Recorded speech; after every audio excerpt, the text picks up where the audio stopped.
여러분 안녕하십니까? 가나안 성도교회 조청권 전도자입니다. 이제 시간이 되었으므로 가나안 성도교회 목요 예배를 시작하도록 하겠습니다. 먼저 묵도하심으로 예배를 시작하도록 하겠습니다.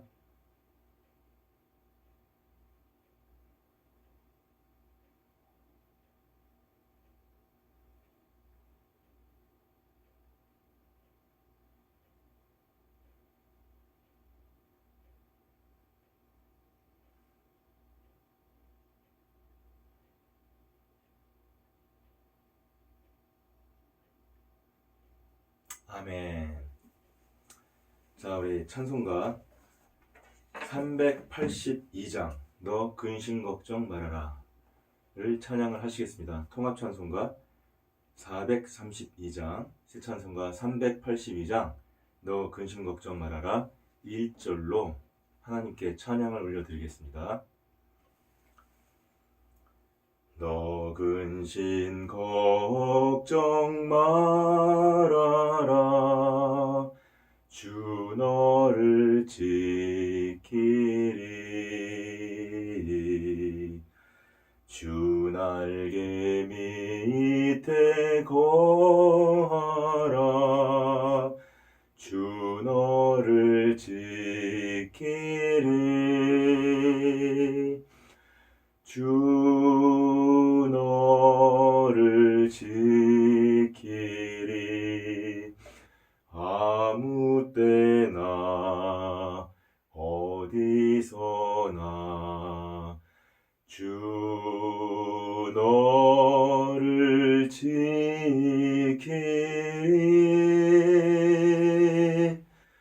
늘 지켜주시리.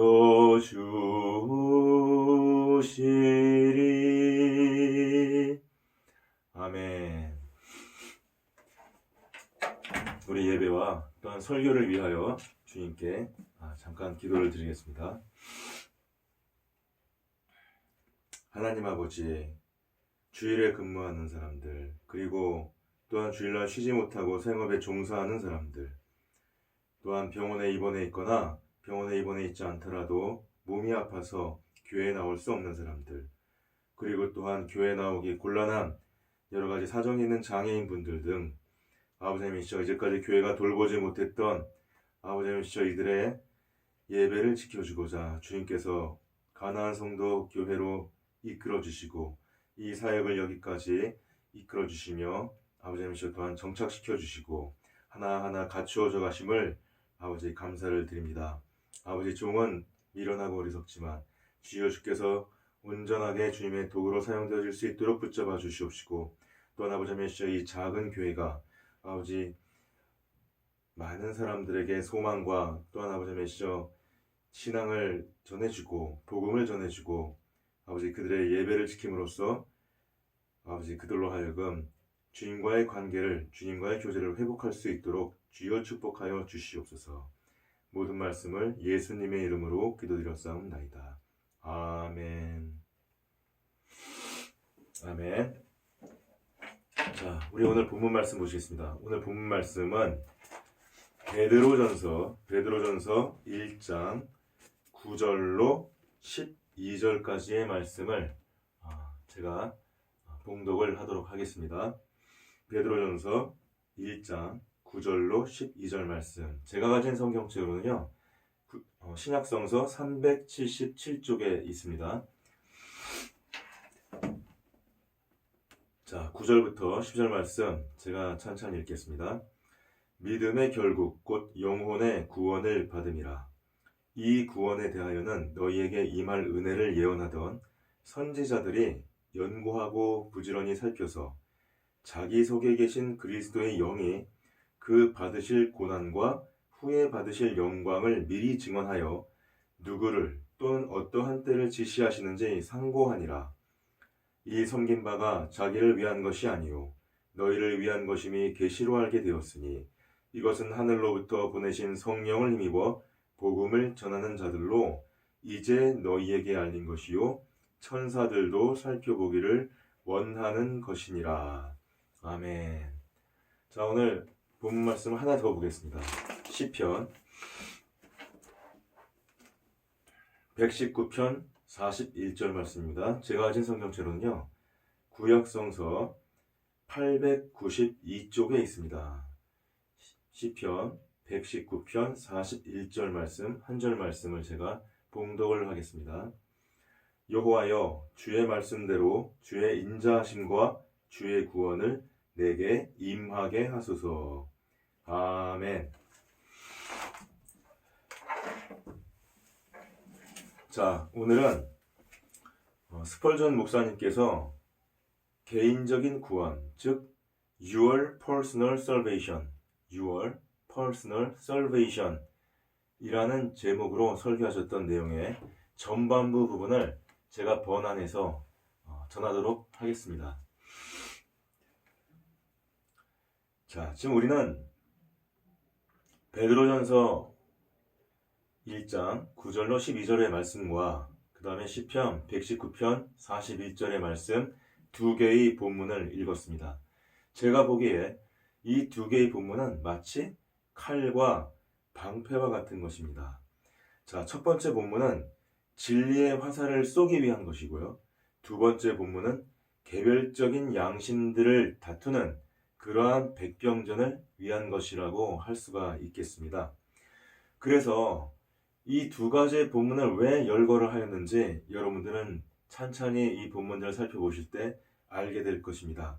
성령께서 그 자신의 뜻에 따라서 이 두 개의 본문을 오늘 여러분들의 마음에 그리고 생각에 사용하여 주시기를 주님의 이름으로 축원을 드립니다. 자, 오늘 우리들의 목적은 구원 그 자체, 구원의 그 소중함에 대해서 이야기하려는 것입니다. 저는 하나님은 항상 동일하신 분이시고 또 구약의 하나님은 여전히 이 시대를 살아가고 있는 우리들의 하나님이시라는 사실을 보여주고 싶습니다. 자, 이제 첫 번째 본문의 길을 한번 달려가 보겠습니다. 성령의 권능으로 말한 옛날 선지자들이 또한 그 사도들이 우리들에게 선제적으로 성취되어진 것으로 전해진 동일한 구원을 전했습니다. 구약시대의 선지자들과 신약시대의 사도들이 동일한 구원을 전했다는 것이죠. 그렇기 때문에 구원에 새로운 것은 없는 것이지요. 다만 하나의 구원의 내용이지만 그것을 전하는 사람들이 달라졌다고 할 수가 있겠습니다. 이제 그들은 모두가 한 가지 사실에 대해서 이야기하셨음을 우리가 알 수가 있습니다. 자, 선지자들은 어떻게 했습니까? 그들은 앞을 쳐다보면서 영감을 가지고 내다보면서 얘기를 했습니다. 그 다음에 복음의 전도자들, 그 사도들은 뒤를 바라보면서 얘기를 했습니다. 그러나 그들의 눈길은 한 곳에서 마주쳤습니다. 예언자들이 바라봤던 곳도 한 곳이고 그 다음에 그 사도들이 바라봤던 곳도 바로 한 곳이었습니다. 그곳이 어디였습니까? 그것은 바로 예수님께서 보혈을 흘리신 십자가였습니다. 저는 오늘 그것을 소유하고 있는, 그 구원을 소유하고 있는 여러분이 그 구원을 더욱 귀하게 여기게 되기를 소망을 하면서 이 메시지를 전할 것입니다.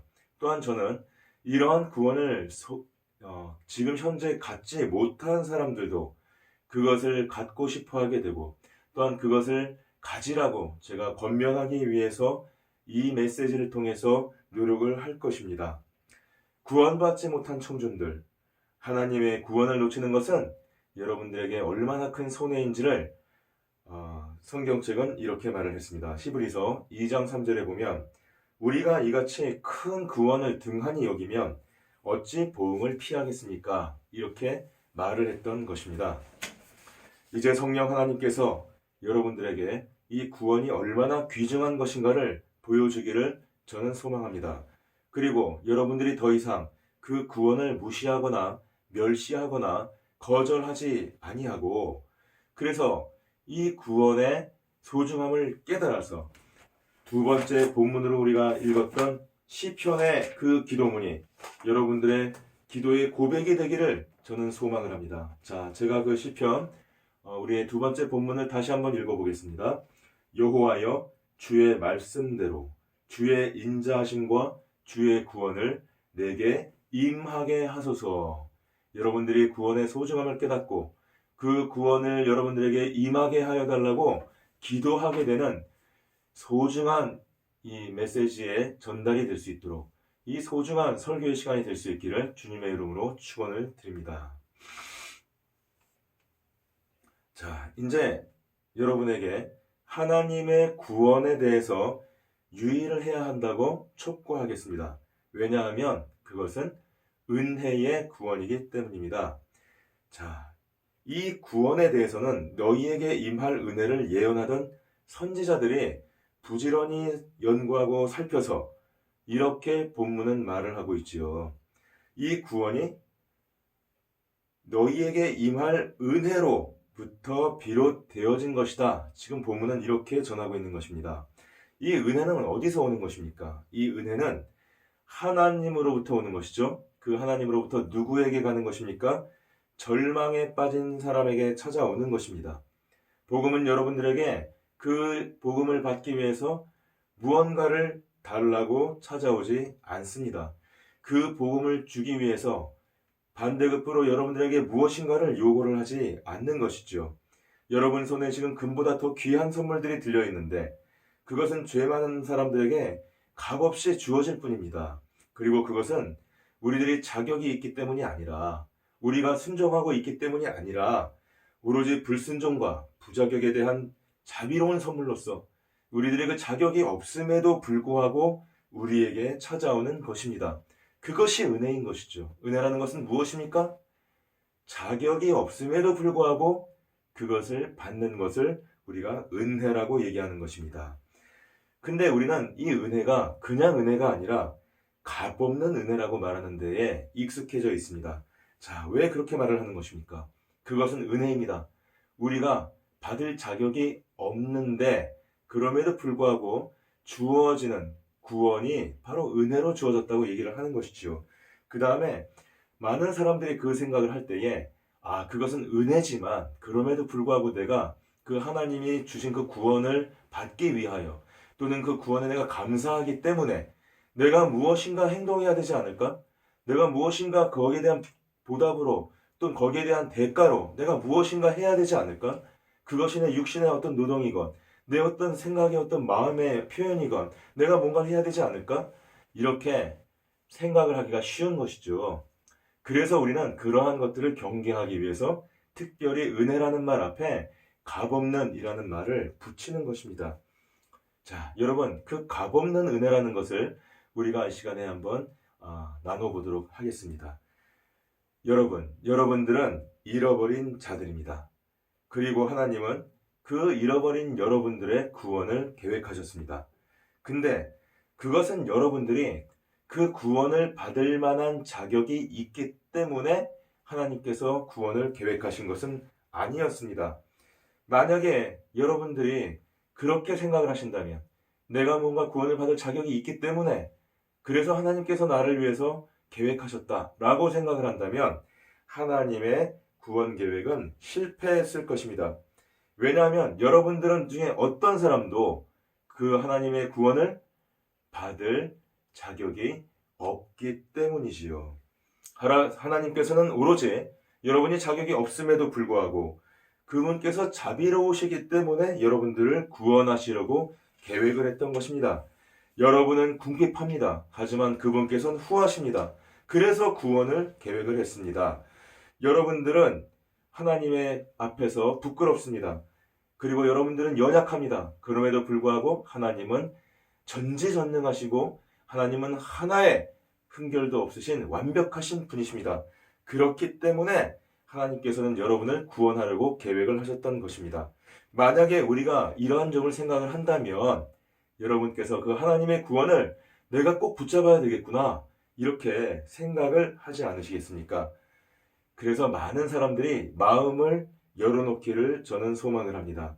은혜에 있는 구멍은, 은혜로 주는 그 구원은 이 세상 어느 누구도 자기의 능력으로, 자기의 자격으로 은혜를 받을 수 없는 사람들이기 때문에 그 은혜의 구원은 모든 사람에게 적합한 구원이고 바로 이 말씀을 나누고 있는 저와 여러분도 그 은혜를 통해서 구원을 받기에 적합한 사람들이기 때문입니다.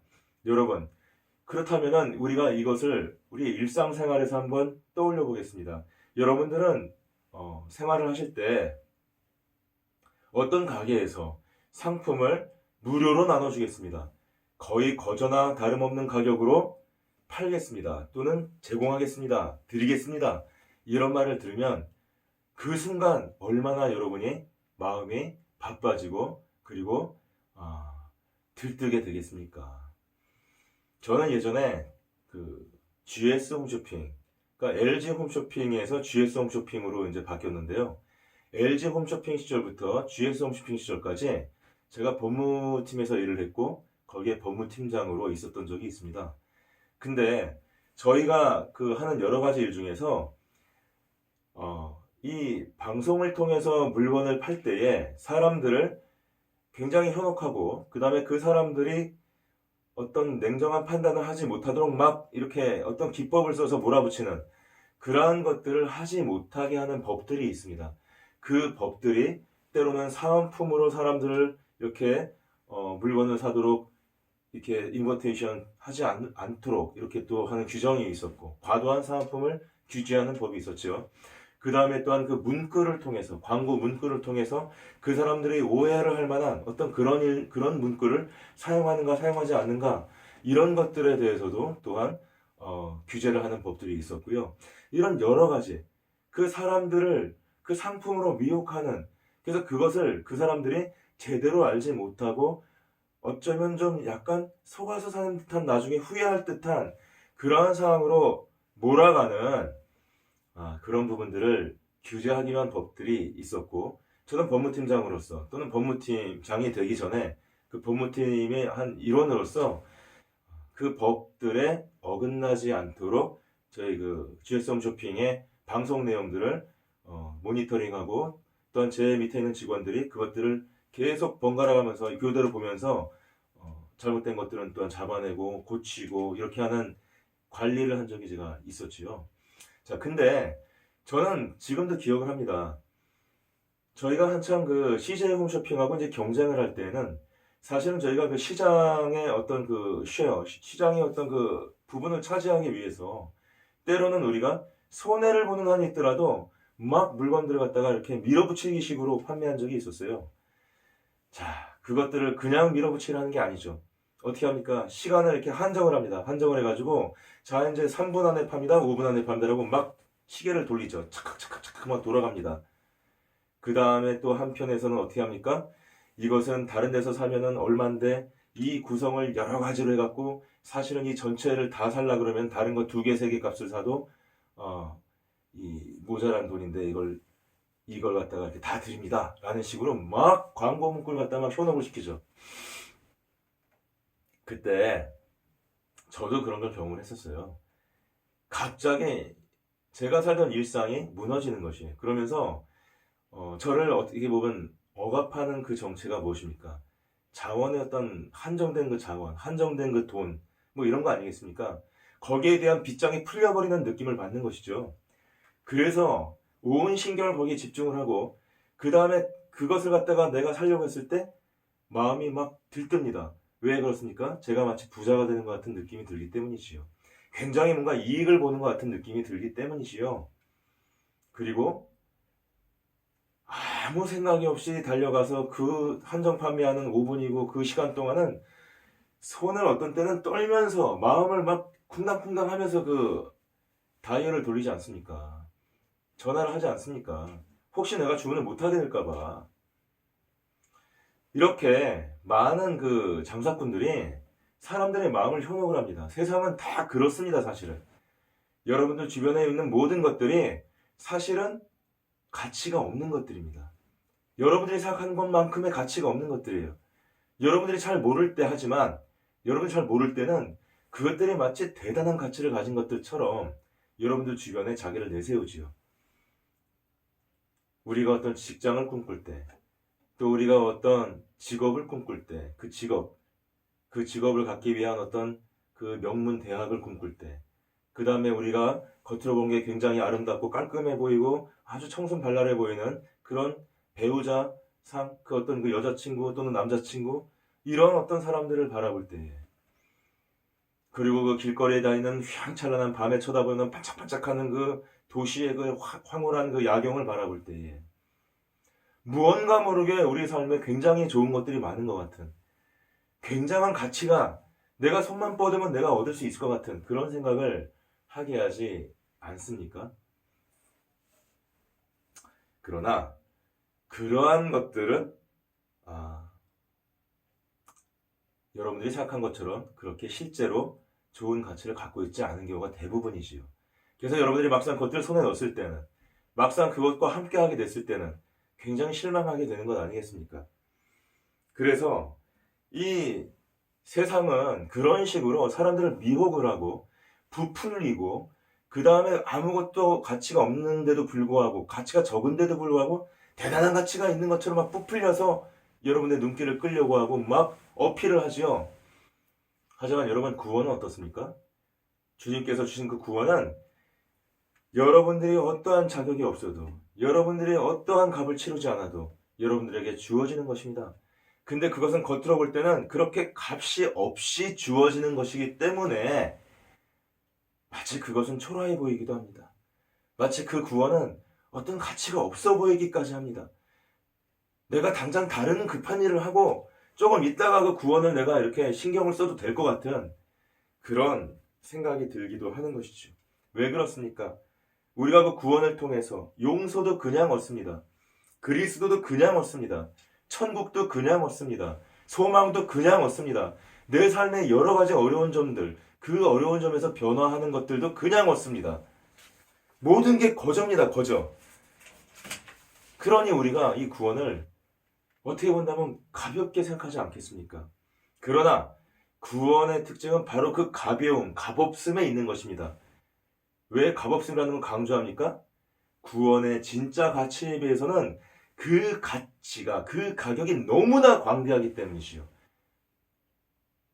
여러분이 변화하고 싶지만 이제까지 얽매여 있고 도저히 탈출할 수 없었던 그 여러분의 삶의 그 굴레에서 탈출하고 새로운 소망을 얻고 새로운 만족의 삶을 살아가는데 여러분은 얼마를 값을 지불하면 된다고 생각하시겠습니까? 여러분들이 사랑하던 그 아내가 이제 그 세상의 여러 가지, 남편과 아내가 여러 가지 그 세상의 어떤 그 억압과 그 다음에 그 미혹에 빠져서 서로의 관계가 끊어져서 이혼 직전까지 가고, 그래서 그 아내와 남편 사이에 났던 그 아이들의 인생이 굉장히 앞으로 불행해질 수 있는 그 어떤 상황에서 갑자기 남편이 눈물을 흘리며 그 가슴이 진실하게 열리면서 감동되며, 지금 생각해보니까 우리 아내가 정말 불쌍하구나.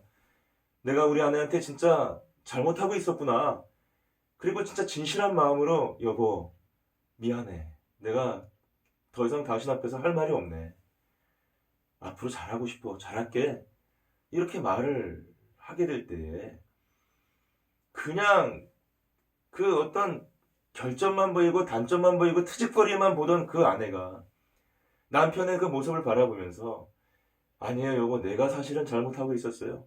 사실은 내가 당신을 불행하게 만들고 있었어요. 내가 이 가정을 소중한 걸 알면서도 어떻게 해야 될지를 모르고 있었어요. 라고 말을 하면서 서로가 서로를 보면서 그 화해를 하고, 그래서 그 화해를 하는 그 가운데 너무나 따뜻하고 그 다음에 너무나 아름다운 신뢰와 그 다음에 이 희망의 소망의 어떤 그 진짜 아우라가 막 퍼져서 이제까지 그 어머니 아버지를 보면서 불안하게 쳐다보고 있던 그 아이들이 갑자기 봄 햇살에 눈 녹은 듯이 그 마음이 녹아내리면서 아버지 어머니한테 안겨들고 아버지 어머니가 함께 그 식구들을 이렇게 껴안는, 여러분 그거를 위해서 얼마를 여러분들은 값을 지불하겠습니까? 여러분들이 정말 세상을 살 때 한순간 한순간이 염려가 되고 항상 미래가 불안하고 아무리 노력을 해도 뭔가 될 것 같고 될 것 같았지만 열중에 한 개도 정말 오랜 세월 동안 노력해도 되지 아니하고 이제는 그것이 반복되면서 결국 나한테 남은 것은 수고와 노고와 하지만 보람이 없는 것뿐이구나라고 세상에서 허망하게 되고 그 허망함 때문에 마음이 막 이렇게 그 채우기가 어려워서 저기 저 밤에 예? 이 흉가를 막 돌게 되고 거기서 이상 야릇한 그 분위기 속에서 이 현실을 잊고 점점 이상한 세계로 빠져들어가고 싶어하는 그 함정으로 점점 빠져들어가는 거기서 여러분이 다시 한번 저 찬란한 태양을 바라보고 그리고 다시 한번 인생을 용기 있게 살아가기 위해서 그렇게 한다면 여러분 얼마의 값을 지불하겠습니까? 여러분 구원은 이 모든 것을 합친 것보다도 더 가치가 있는 것입니다. 여러분들은 그것을 분명히 알고 있다고 저는 생각을 합니다. 정도의 차이가 있을지언정 여러분들은 그걸 알고 있습니다. 그럼에도 불구하고 여러분들은 이 구원의 값없음을 주목하고 이 구원과 비교도 할 수 없는 너무나 사소한 것들, 이 현실의 것들에 눈이 빼앗기고 생각이 정신이 빼앗겨서 지금 그것들을 바라보고 달려가고 있고 그래서 이 금덩이 같은 이 구원은 하지만 그것이 너무나 값이 없이 주어진 것이기 때문에 우리의 삶이 어떤 한편에 이렇게 치우쳐져 있는 것 같은 그런 상황에 놓여있지는 않겠습니까, 여러분? 그래서 우리가 그 구원을 제대로 바라보고 우리가 그 구원을 제대로 누리기 위해서 우리에게 필요한 것이 또 있습니다. 그래서 본문은 무엇을 얘기하고 있습니까? 바로 믿음을 얘기하고 있는 것이죠. 자, 믿음의 결국 곧 영혼의 구원을 받음이다. 자, 이 영혼의 구원은 어디서 오는 것입니까? 그 원인이 뭐예요? 믿음으로부터 오는 것입니다. 이렇게 하는 것이죠. 자, 구원은 어디서 오는 거라고요? 엄청나게 고통스러운 고행으로 마치 우리가 부처에 대한 얘기를 들을 때 그 무슨 나무 밑에서 이렇게 고행을 했다고 하지 않습니까? 그 당시에 제가 헬세가 쓴 예전에 고타마 시타르타라는 어떤 책을 한번 읽어보았습니다. 근데 그거 보면 부처가 된다는 것은요, 이 사람이 이 귀족 집안에 태어났지만, 그리고 어떻게 보면 작은 지역의 한 왕 같은 사람이 될 수 있었지만, 그것들을 버리고 나왔다는 거 아니겠습니까? 왜요? 어느 날 성 밖을 가보니까 자기가 호사스럽게 살고 있는 거하고는 너무나 다른 어떤 그 비참한 사람들의 삶이 보였다는 것이에요. 그것들을 자기가 어떻게 해결할 수 없고 그것들에 대한 어떤 그 가슴 아픔을 해결할 수가 없어서 그래서 왕궁을 떠나가지고 고타마 시타르타가 제목이 시타르타죠. 시타르타가 혼자서 이렇게 헤매기도 하고 그 다음에 때로는 어떤 사람하고 이렇게 만나기도 하지만 가정을 이루기도 하지만 곧 또 떠나서 그 수행을 위해서 또 그 가정을 버리고 그 자식도 있는데 자식도 버리고 또 이렇게 막 떠나가고 돈을 버는 것도 아니고 무슨 일을 하는 것도 아니고 그렇게 끊임없이 고뇌하고 고민하면서 엄청난 그 몸의 어떤 고행을 갖다가 자초하면서 진리를 찾으려고 했다는 거 아니겠습니까? 그래서 우리가 부처 그러면 딱 떠오르는 게 뭐예요? 보리수 아래서 밥도 안 먹어가지고 삐쩍 말라가지고 이렇게 정자세로 앉아있는 뭐 그런 걸 떠올리지 않습니까? 부처는 그렇게 진리를 얻었습니다. 하지만 기독교의 구원은 그렇게 얻는 것이 아니에요. 기독교의 구원은 고행으로 얻는 것이 아닌 것이죠. 기독교의 고행은 또한 무엇입니까? 흔한 얘기로 많은 사람들이 기독교의 어떤 그 구원을 깨닫기 위해서는 망해봐야 된다 뭐 이런 말을 하는 사람도 있습니다. 인생이 끝까지 한번 밑바닥까지 가봐야 그래야 하나님의 어떤 존재를 더 쉽게 깨달을 수 있게 된다. 그래서 많은 사람들이 본격적으로 하나님을 만나고 그 다음에 그 구원의 삶을 살기 시작하려면 우리가 혹시 절망해야 되는 건 아닙니까? 우리가 혹시 낙심해야 되는 건 아닙니까? 우리가 혹시 뭐 망해야 되는 건 아닙니까? 또 이렇게 생각하는 사람이 있습니다. 근데 이 순간 분명히 말하겠습니다. 구원은 낙심과 절망과 삶의 무너짐을 통해서 얻는 게 아니에요. 그 다음에 또 무엇입니까? 그렇다면 그것은 어떤 노력을 통해서 어떤 의지를 통해서 정진을 통해서 이 세상에서 그렇게 하듯이 경쟁하는 그 숨가쁜 경쟁사회 속에서 아침에 일찍 일어나고 저녁에 그냥 끝까지 남아서 일하고 남들이 더 이상 지쳐서 머리가 돌아가서 피곤해서 쉴 때 자기는 거기서 더 한 번 더 나가서 그 어떤 답을 찾으려고 노력하는, 그래서 조금씩이라도 개선하려고 노력하는, 남보다 좀 앞으로 조금이라도 앞으로 나가려고 노력하는 그런 걸 통해서 구원을 얻는 것이겠습니까? 그런 것도 아니라는 것입니다. 구원은 단지 무엇을 얻을 수 있는 것입니까? 오직 믿음에 의해서만 얻는 것이라는 것이에요. 그 믿음은 무엇은 믿음입니까? 주 예수 그리스도를 구주로 영접하는 그 믿음. 주 예수 그리스도가 그 십자가에서 못 박힌 그 사건, 그분이 흘린 그 피로 바로 죽을 수밖에 없는 내가 구원받았다 라고 고백하고 믿는 것, 그 믿음, 주 예수 그리스도에 대한 믿음, 그것을 통해서 구원을 얻을 수 있다고 하는 것입니다. 자, 근데 우리가 이것들을 갖다가 이제 성경책에 보면 여러 가지로 이것들을 증거하고 있습니다. 저희가 한번 이것들을 한번 살펴보겠습니다. 사도행전 13장 39절을 보면 모세의 율법으로 너희가 의롭다 하심을 얻지 못하던 모든 일에도 이 사람을 힘입어 믿는 자마다 의롭다 하심을 얻는 이것이라, 이렇게 기록을 하고 있습니다. 또한 요한복음 3장 18절에 보면 예수께서 그리스도이심을 믿는 자마다 하나님께로 난 자니, 이 요한일서 5장 1절입니다. 네, 요한일서 5장 1절에 보면 예수께서 그리스도이심을 믿는 자마다 하나님께로서 난 자니, 이런 말씀이 써 있고, 그 다음에 그 요한복음 3장 18절에 보면 저를 믿는 자는 심판을 받지 아니하는 자라, 이렇게 또 기록이 되어 있죠. 그 다음에 요한복음 3장 16절에 보면은 저희가 어릴 때부터 찬송가로도 불렀던 말이 아니겠습니까? 저를 믿는 자마다 멸망하지 않고 영생을 얻게 하려 하심이니라, 이렇게 써 있습니다. 자, 이 말들은, 이 기록된 말들이 너무나 많이 지금 사실은 성경책에 많이 여기저기 있습니다. 여기에 제가 지금 언급한 말들은 몇 가지 증거에 불과하지 않은 것이지요. 자, 회개하고 복음을 믿으십시오. 회개라는 것은 무엇입니까? 내가 죄인임을 깨닫는 것이죠.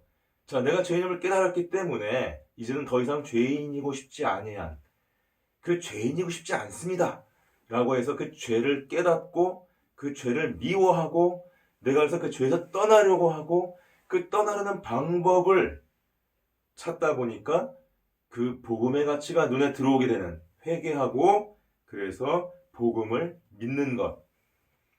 자, 이것을 통해서, 이 단 하나의 메시지를 통해서 우리들은 구원을 얻는 것입니다. 그래서 우리는 항상 이 유명한 성경 구절을 우리가 얘기하고 찬송했던 것입니다. 무엇입니까? 주 예수 그리스도를 믿으라. 그리하면 너희가 구원을 얻으리라. 아멘. 오직 무엇입니까? 믿음입니다. 오직 무엇입니까? 예수입니다.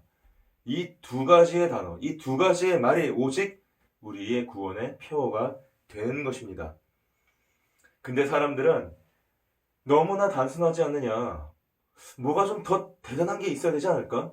뭐 이런 생각을 하면서 뭔가 자꾸 트집을 잡고, 이렇게 너무나 값없어 보이고 너무나 단순해 보이는 것에 대해서는 이 마음에 뭔가 만족하지 않는 듯한 그런 말들을 하곤 하지요. 그러나 그것이 어떻단 말입니까? 자비가, 우리에게 주어진 자비가 있다는 것이 그들에게 불만이란 말입니까? 너무나 하나님께서 우리를 긍휼히 여기셨고 너무나 하나님이 우리에게 관대하게 대하시는 것이, 그것이 불만이라는 말입니까? 우리들 편에서 내가 지금 구원을 얻고 있는데 구원을 얻을 그 조건이 너무나 쉽다, 이게 지금 불만이라는 말입니까? 도대체 그런 것들을 대해서 불만을 품거나 불만을 얘기하거나 하나님에 대해서 그것 때문에 트집을 잡는다면 그것이 무슨 지혜가 되는 것이고 그것이 무슨 유익이 있겠습니까? 만약에 그렇지 아니해서 정말 그런 사람들이 얘기하는 것처럼 구원이 뭔가 구원을 얻을 수 있을 만한, 그것이 단순한 그 믿음이 아니라, 회개하고 복음을 믿는 그 단순한 믿음이 아니라, 주 예수 그리스도를 바라보는 그 믿음이 아니라, 이 세상에서 아까 얘기한 것처럼 어떤 대단한 뭔가 이 노력을 해야 되거나 뭐 대단한 무슨 뭐 저 고행을 해야 되거나 대단한 낙심과 어떤 이 통과 제의를 거쳐야 되는 뭐 이래야 된다고 생각한다면 과연 여러분과 저 중에 누가 이 구원을 얻을 수가 있겠습니까? 여러분들이 찾는 그것들이 여러분들을 구원으로 인도하는 것이 아니라 오히려 그것들은 오직 여러분들을 무겁게 하고 구원에서 멀어지게 하고, 특히 그 중에서 항상 우리가 이 믿음이라고 얘기할 때 신약성서에서 대비하고 있는 그 율법이라는 것은 여러분들을 정죄하게 하고 구원에서 떨어뜨릴 뿐인 것입니다. 여러분이 율법 아래 있는 한 그 율법을 여러분의 의지와 여러분의 노력으로 내가 충족시키겠다라고 생각하는 한 여러분은 성령의 선물을 받을 수가 없는 것입니다. 자, 여러분, 구원은 은혜에 의한 것이고 구원은 또한 여러분에게 있어서 그 은혜이기 때문에 가능한 것이 되는 것이고, 또한 그 은혜이기 때문에 인류 모두에게 그것이 확실한 것이 되는 것이 아니겠습니까? 구원이 믿음에서 비롯되어졌다는 이 사실, 그 사실을 통해서 우리는 어떻게 해야 되는 것입니까? 하나님께 송축하고 경배를 올려야 하지 않겠습니까?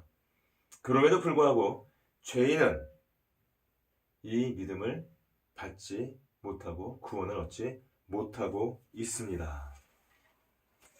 그래서 하나님께서 그 은혜를 주셔서 그 예수님을 믿을 수 있도록 죄인된 우리들을, 그 모든 사람들에게 은혜를 베푸셨던 것입니다. 그래서 그 사람들이 하나님의 은혜를 받을 때 무엇을 인정해야 되는 것입니까? 아, 내가 자격이 없는 사람입니다. 이걸 인정해야 되는 것이죠. 은혜가 은혜이기 위해서는 어떻게 돼야 되는 것입니까? 내가 자격이 없어야 되는 것이에요. 저는 목사입니다. 저는 신학 박사입니다. 저는 홈리스들을 위해서 내가 길거리 나가서 봉사했습니다. 저는 교회에서 집사를 오랫동안 했고, 남집사 회장을 했습니다. 여집사 회장을 했습니다. 제가 교회가 건축될 때에 전세금을 팔아가지고서 내가 교회 헌금을 했습니다. 여러분, 그러한 것들로 내가 어떤 자격이 있다고 생각하십니까? 여러분, 그런 것들이 만약에 하나님의 은혜가 없었다면, 만약에 하나님이 여러분들에게 마음을 붙잡아 주지 아니하고, 만약에 하나님이 여러분께 그 구원의 은혜를 주지 않았다면 여러분 인생에 그러한 노력들이 어떠한 효과가 있었겠습니까? 여러분들의 세상을 살아가면서 너무나 많은 사람이 여러분이 지금 말하고 있는 그런 것 같은, 그 교회에 헌신한 것 같은, 또 신학을 공부한 것 같은, 또 어떤 교회 직책을 얻은 것 같은, 또 그 모든 뭔가 자원봉사 같은 느낌으로 봉사한 것 같은 그러한 것들을 얼마나 열심히 하는 사람들이 많이 있습니까? 자, 근데 그 사람들이 우리가 얻는 이 구원의 평안을 누릴 수 있습니까? 우리가 얻는 이 구원의 소망을 누릴 수 있습니까? 우리가 얻는 이 모든 관계의 회복과 그리고 우리 삶의 회복을 그 사람들이 얻을 수 있단 말입니까? 여러분, 오로지 우리의 구원은 은혜를 통해서 오는 것이고, 바로 이 은혜를 통해서 믿음을 우리가 가질 수 있기 때문에 이 믿음을 통해서 얻는 구원이 이제는 사람들의 모든 소망의 문을, 그 구원의 문을 열어줄 수가 있는 것입니다. 자, 이제 오늘 이 전반부 말씀 중에 이 부분 하나를 더 전하겠습니다. 여러분, 이 구원의 복음을 우리가 생각을 한다면 사실 이제 이 앞부분에 대해서는 우리가 이런 말을 할 수가 있는 것이죠. 지금 베드로전서, 제가 지금 9절부터 12절까지를 말씀을 하는 건데요. 사실 이제 이 9절 말씀은 뭐냐면 믿음의 결국 곧 영혼의 구원을 받았다, 이런 말씀입니다. 자, 근데 그 앞절을 보세요. 8절을 보면 이게 무슨 말이냐면 예수를 너희가 보지 못하였지만 사랑하는도다. 이제도 보지 못하나 믿고 말할 수 없는 영광스러운 즐거움으로 기뻐했다. 예수님을 보지 못했지만 믿고 즐거움으로 기뻐했다. 이게 뭐예요? 보지 않고도 믿는 것이 복되다. 여러분, 요한복음 20장 29절에 보면 보지 않고 믿는 것이 복되다, 이런 말이 있습니다. 무슨 말이냐면 지금 이 본문 말씀의 이 구성이 자, 이 9절까지는 뭐냐면요. 여러분이 보지 않았습니다, 예수님을. 근데 그 보지 않고도 지금 예수님을 믿고 그분의 존재, 그분께서 우리를 죄에서 구원해 주심을 믿고 그리고 그것을 기뻐했어요. 자, 그렇다면은 이거를 깨닫게 해주시는 분이 누구십니까? 성령님이시죠. 그 성령께서 우리에게 주어졌다는 것은 우리가 곧 예수를 믿고 그 믿음의 선물로 주어졌다는 것 아니겠습니까? 그렇다면 우리가 예수를 우리가 사랑하고 예수를 믿는다는 것 그 자체가 우리가 바로 구원을 얻었다는 증거가 되는 것이죠. 자, 그래서 9절에 보면 믿음의 결국 곧 영혼의 구원을 받은 것이라는 거예요. 왜?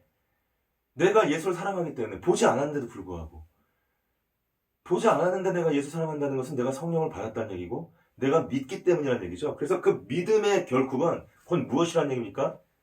영혼의 구원이다. 자, 이렇게 말을 하는 것이고요. 자, 이제 지금부터 제가 잠깐 얘기할 거는 예언자에 대한 얘기입니다. 예언자의 얘기는 뭐냐면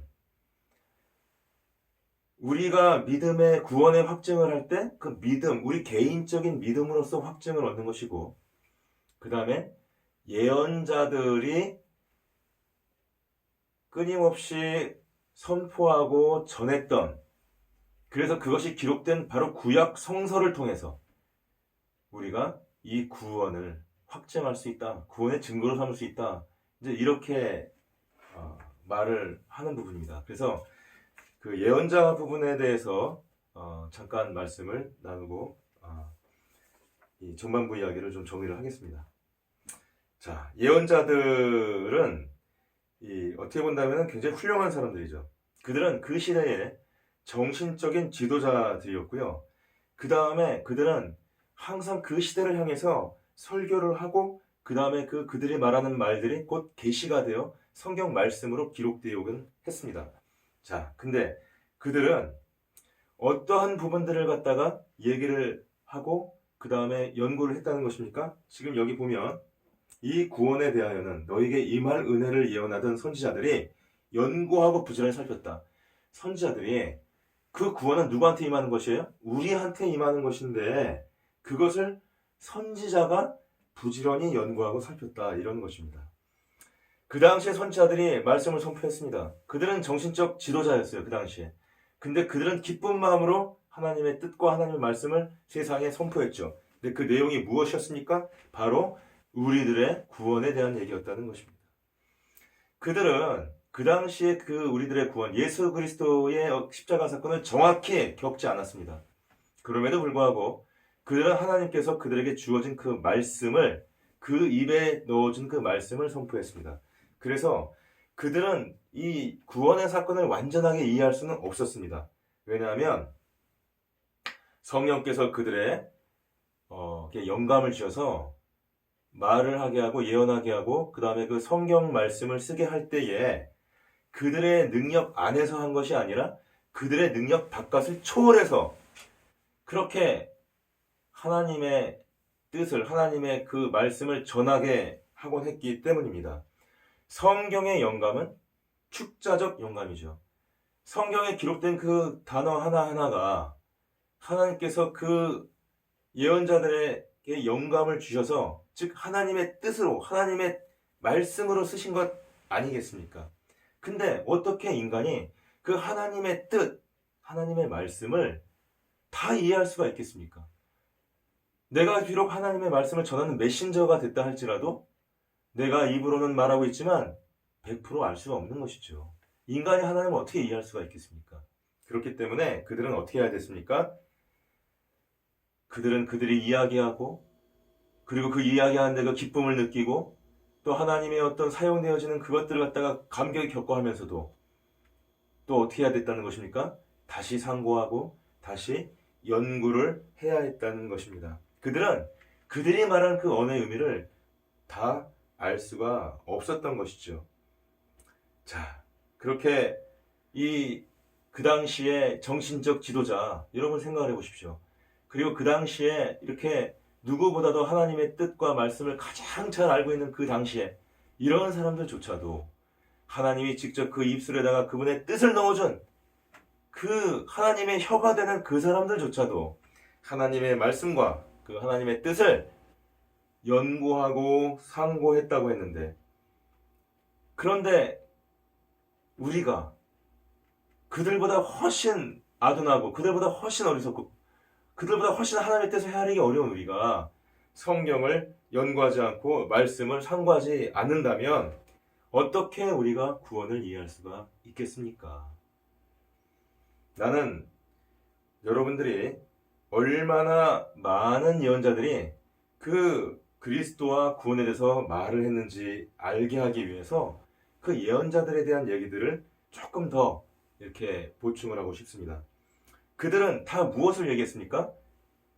여호와의 이름으로 말을 했다 그랬습니다. 그래서 예언자지요. 근데 그들이 무엇을 말했다는 것입니까? 너희에게 임할 은혜, 즉 우리에게 임할 은혜, 그들에게 임할 은혜가 아니었어요.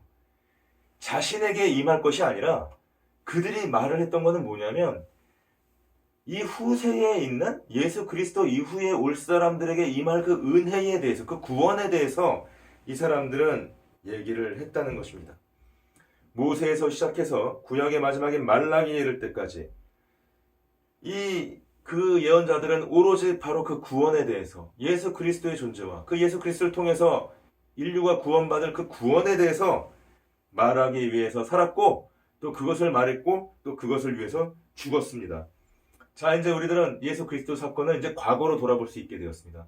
우리는 말할 바 없이, 말할 나위 없이 이제는 그 구원을 알고 있고 지금 누리고 있고, 그 다음에 이 구원의 원인이 되는 그 십자가 사건에 대해서 너무나도 많은 자료와 너무나도 많은 이야기와 너무나도 많은 영화와 너무나도 많은 설교와 너무나도 많은 것들을 통해서 우리는 알게 되었죠. 그러나 그 예언자들은 그것들을 알 수가 없었고, 자기들은 비록 그것에 대해서 하나님의 뜻을 전달했지만, 그리고 자기들은 영원 그 시대에 엄청난 어떤 지적인 지식인이고, 그 다음에 하나님의 성령을 받은 사람이고 하나님의 영을 통해서 입으로 선포하는 사람이라 할지라도 끊임없이 그 구원에 대해서 연구하고 상고했지만, 그럼에도 불구하고 그 진리에 대한 정확한 이해와 그 결론은 바로 후세로 유보되었던 것입니다. 누구한테 유보되었습니까? 바로 우리들한테예요. 바로 우리들한테. 그래서 그들이 하나님을 섬긴 것은 사실은 그 열매가 누구한테 온 것이었습니까? 그들에게 간 것이 아니요 우리에게 왔다는 것입니다. 자, 그래서 이 12절에 보면 이 섬긴 바가 자기를 위한 것이 아니고 너희를 위한 것임이 계시로 알게 되었다. 지금 이렇게 말씀을 하고 있지 않겠습니까? 자, 그들은 그래서 아직 불이 켜지지 않았을 때, 아직 어두울 때 그들은 등잔불을 켰고 그 빛에 대해서 얘기했고 훗날에 실제로 오실 예수 그리스도에 대해서 말을 했던 것입니다. 그들은 실제로 오는 것을 보지 못했습니다. 하지만 그들은 믿음 가운데서 그들의 그 입술을 통해서 예수 그리스도를 증언했습니다. 이제 우리는, 여러분과 나는 그 완성된 구원 안에서 살고 있습니다. 하나님은 어떻게 됐습니까? 인간의 육체를 입고 나타나셨습니다. 그리고 그리스도께서는 인간의 죄를 그분의 죽음을 통해서 사해 주셨습니다. 이제 그분의 그 희생을 통해서 우리의 죄의 대속은 이루어졌습니다. 우리의 죄값을 그분의 피로 지불했기 때문입니다. 그리고 예수께서는 죽은 자 가운데서 다시 부활하시고 영광 가운데로 들어가셔서 지금 이 순간에도 그분을 예수라고 주라고 부르고 그분에게 기도하고 있는 우리들을 위해서, 이 성도들을 위해서 말할 수 없이 기도하고 계시고 탄원하고 계시고 또한 보살펴주고 있는 것입니다. 바로 이러한 사실들에 대해서 그 예언자들은 아직 자기들이 겪지는 않았지만, 정확히는 알지 못하지만 분명히 그것을 연구할 가치가 있다고 생각을 했던 것입니다. 그러니 여러분, 우리가 지금 이 구원을 누리고 있는 우리가 이제 이 구원에 대해서 연구를 하고 깊이 생각을 해야 되지 않겠습니까, 여러분? 자, 그래서 우리들은 이 구약 성경을 볼 때에 다니엘이 기도와 연구에 의해서 금식과 외로움 가운데서 미래의 구원에 대해서 살피기를 착수했다면 우리들은 지금 현재 우리들 사이에 있는 그 구원을 즉시 바라보고 존중하고 그 다음에 소중하게 여겨야 하지 않겠습니까? 또한 이 사야가 마치 구약시대가 크리소스통과 같이 황국의 혀로 말했다면, 만약에 예레미야가 그 월등한 지성에도 불구하고 그 찬란한 환상에 의해서 거의 눈이 멀 정도로 떨릴 정도로 되었다면, 그래서 그 모든 예언자들이 우리에게 주어진 위대한 구원을 연구하고 또 예언하기 위해서 살았고 고초를 당했고 그렇게 해서 또 그렇게 살다가 죽었다면, 우리들은 그 구원에 대해서 누구보다도 관심을 갖고 누구보다도 열렬한 주의를 기울여야만 하지 않겠습니까? 만약에 그들이 하나님의 어린 양을 우리에게 가르치고 또 그들의 그 최선의 빛에 따라서 구세주의 도래를 예언했다면, 그럼에도 불구하고 우리가 천국의 메시지를 하찮게 여긴다면 우리가 그걸 누리고 있는데 말이에요. 그분들은, 예언자들은 그거를 연구하고 우리에게 전해줬고 잘 알지도 못했지만 그거를 위해서 살았고 그것을 죽어갔습니다. 근데 그것을 알고 있고 그걸 누리고 있는 우리가 그 구원을 하찮게 여긴다면, 그러면 그것이 우리에게 어찌 화가 되지 않을 수가 있겠습니까? 자, 그래서 그 예언자들은 우리의 어떤 그런 불손한 태도에 대해서 굉장히 아주 서글프게 생각을 하고, 그 다음에 지금 그 예수님 곁에서 우리를 바라보면서 안타깝고 굉장히 우리들의 어떤 마음이 열리고 구원에 대해서 깨닫게 되기를 바라고 있을 것이라고 생각되지가 않으십니까? 자, 여러분, 우리가 사실 오늘 이제 말씀을 정리하겠습니다. 오늘 우리가 나눈 말씀의 가장 큰 요지는 뭐냐면 바로 구원의 소중함입니다. 그 구원은 은혜로 주어진 것이고, 그렇기 때문에 값없이 보여지지만 그 값없이 보여짐에도 불구하고 그것은 어느 무엇보다도 가치가 있는 것이죠. 그리고 그것은 어떤 것을 얻을 수 있는 것이 아니라 우리의 오직 믿음으로 얻어지는 것입니다. 그리고 우리가 그 믿음을 갖고 있다면, 그 믿음을 통해서 예수님 우리가 우리의 주를 영접하고 있다면, 보지 않았지만 그분을 우리가 사랑하고 있다면, 그 사실을 통해서 우리가 주님을 주님으로 인정하고 사랑하고 있다는 그 사실을 통해서 우리가 구원받았다는 그 증거가 확인되는 것입니다. 그리고 또한 우리는 그 구원의 증거를 어디서 찾을 수 있다는 것입니까? 바로 구약시대의 예언자들의 삶과 그들의 연구를 통해서, 그들이 그 연구를 통해서 썼던 그 계시를 통해서, 말씀을 통해서, 또한 우리가 우리 구원이 이것이 예전부터 준비되고 정말 진실하고 진정하게 준비되었던 그 바탕 위에서 예수 그리스도께서 오신 것이고, 그 예수 그리스도께서 실제로 그분의 사역을 감당하셨고, 우리가 그것을 인해서 지금 우리가 현재 누리고 있는 이 구원을 살고 있는 것이다 라는 것을 또한 확증할 수 있다고 하는 것입니다. 자, 오늘 여기까지 우리가 말씀을 나누고요. 이제 또 스펄전 목사님의 이 설교, 이 개인의 구원 후반부에 대해서는 또 다음에 이어서 전하도록 하겠습니다. 여러분 감사합니다. 자, 우리 신앙 고백을 하시겠습니다. 마태복음 16장 16절 말씀으로 신앙을 고백하실 때에 여러분께서 제가 말을 한 소절씩 할 때마다 따라해 주시기를 권면을 합니다. 주는 그리스도시요 살아계신 하나님의 아들이심을 내가 믿나이다. 아멘. 감사합니다.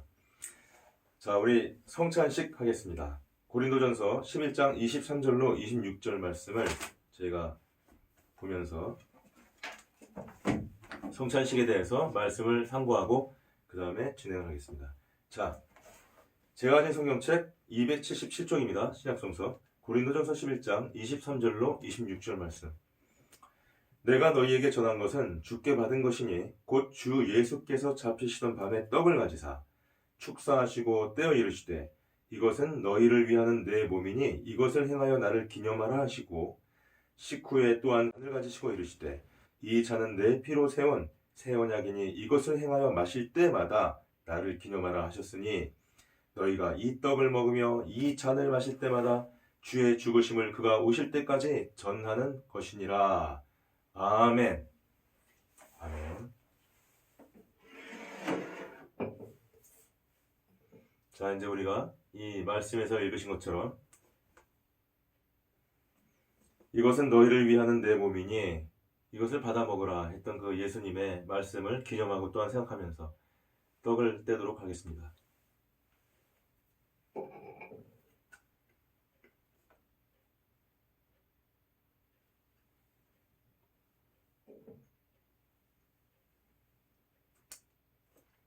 그리고 떡을 떼신 분은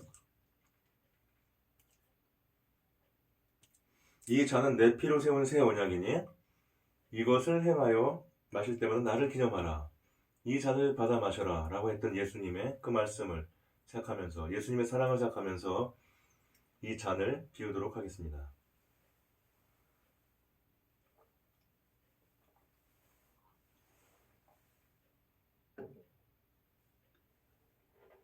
아멘.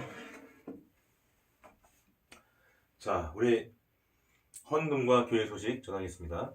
자, 우리 가나안 성도교회는 구약의 절기, 그 다음에 제도, 한국 교회의 그 제도적인 헌금을 강조하지 않습니다. 예수님께서 말씀하신 것처럼 자원에서 기쁘게 우리 가나안 성도교회의 사역과 이 교회를 위해서 헌금하실 분은 교회 그 연락처를 제가 이메일로 남겨놓았으니까 그리로 연락을 해주시면 제가 그 헌금의 방법과 그 다음에 그 계좌번호에 대해서 안내하도록 하겠습니다. 헌금의 방법이라는 것은요, 여러분이 계좌번호 줬다고 해서 나 감동했어, 막 돈 내가 얼마 생겼어, 막 이렇게 헌금하라는 거 아닙니다. 그게 아니고 여러분들께서 바라시는 어떤 그런 그 사역이 있다면 그 사역을 제안을 해주시고 또 지금 교회가 하고 있는 이 지금 정착되어 가는 과정이 지금 초기이기 때문에 아주 기본적인 것들을 하고 있습니다. 이 기본적인 것들 중에서라도 여러분께서 바로 그 사역을 위해서 내가 약정하고 싶습니다, 헌금하고 싶습니다라고 해서 규모에 맞게 여러분께서 기쁜 마음으로 헌금해 주시면 바로 그것을 교회의 사역을 위해서 쓰는 것으로 하겠습니다. 그리고 저희가 그 어떤 연초가 되거나 때로는 수시로 여러분들 어떤 제안이 들어오면 그것들에 대해서 저희가 공고하고 그 다음에 성도분께서 저 사역을 위해서 내가 약정하겠습니다 라고 하는 그러한 어떤 부분이 있으면 그러한 사업을 위주로 먼저 우선적으로 사업을 행하는 그런 방법으로 교회를 운영하도록 하겠습니다. 자, 그리고 저는 이 주님께서 별도로 따로 특별히 말하지 않는 이상 가나안 성도교회를 통한 헌금을 통해서 제 보수를 받지 않겠습니다. 예, 그래서 온전히 이것은 여러분들의 그 신앙 성장과 교회 사역을 위해서 제가 헌신하겠습니다. 자, 그리고 교회의 이 예배는 제가 항상 드리는 말씀이지만 저는 화요일하고 그 목요일 날, 왜냐면 이제 수요일하고 금요일은 공예배가 있잖아요. 저희는 교회 다니시는 분들을 이렇게 저희가 모시려고 하는 게 아니에요. 예, 사정이 있어서 공예배를 모실 수 없는 또 어떤 여러 가지 입장이나 이유 때문에 그런 분들의 예배를 지켜주는 것이기 때문에요. 그래서 저희는 화요일과 목요일 이렇게 예배를 드립니다. 그리고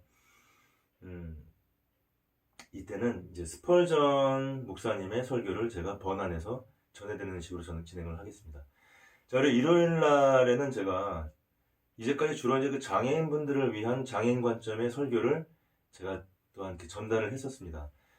그리고 이제 또 환자분이 계실 수도 있고 또 안나가 성도님도 계실 수 있고 하기 때문에 일요일 날도 또 이렇게 스펄전 설교 중에서 특히 인물 설교를 좀 위주로 해서 이렇게 장애인 설교와 번갈아 가면서 제가 진행을 하는 걸로 하겠습니다.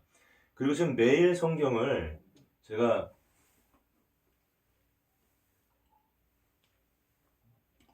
매일매일 좀 이렇게 제공을 하려고 지금 애를 쓰고 이렇게 정착시켜 가고 있습니다. 베드로후서 지금 한 8번째까지 이렇게 나가고 있고요. 그래서 그 한 20분에서 30분 정도 사이에 분량의 그 하루하루 이렇게 성경 공부를 위해서 제공하는 것인데요. 가능하면은 여러분께서 그 성경을 가까이 하시고 그 성경 공부를 함께 해주실 것을 저는 권면을 하겠습니다.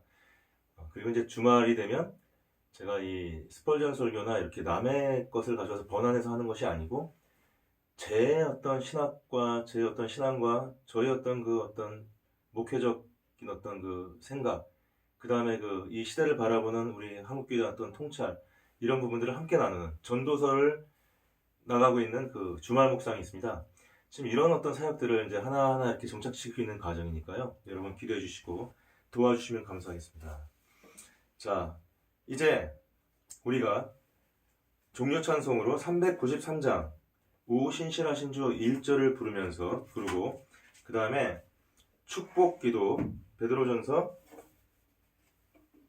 베드로후서 1장 2절 말씀으로 축복 기도한 후에 침묵 기도로 저희가 감사와 그 다음에 소망의 기도를 나눈 후 예배를 마치도록 하겠습니다. 자, 393장 통합 찬송가 447장 오 신실하신 주 종료 찬송 하시겠습니다.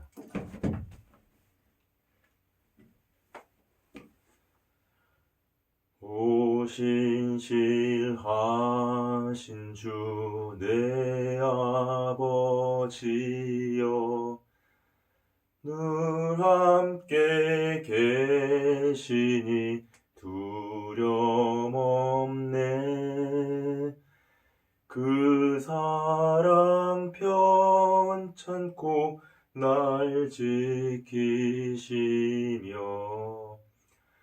어제나 오늘이 한결같네.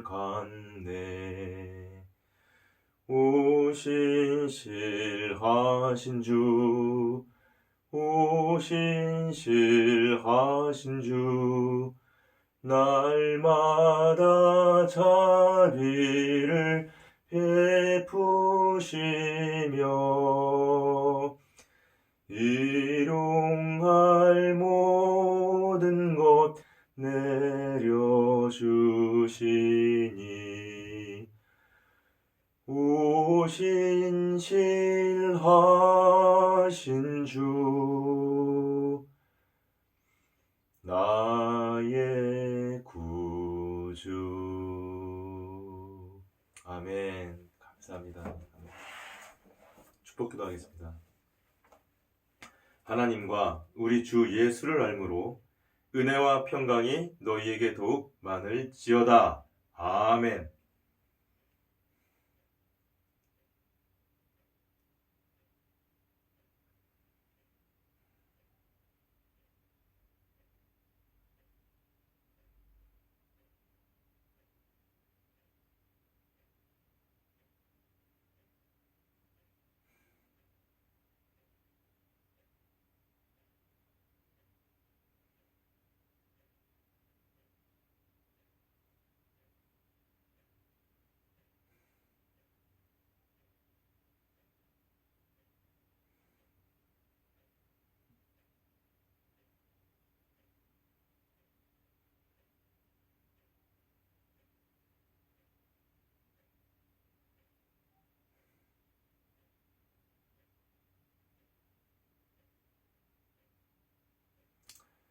아멘. 아멘. 여러분 감사합니다. 이것으로 예배를 마치도록 하겠습니다. 고맙습니다.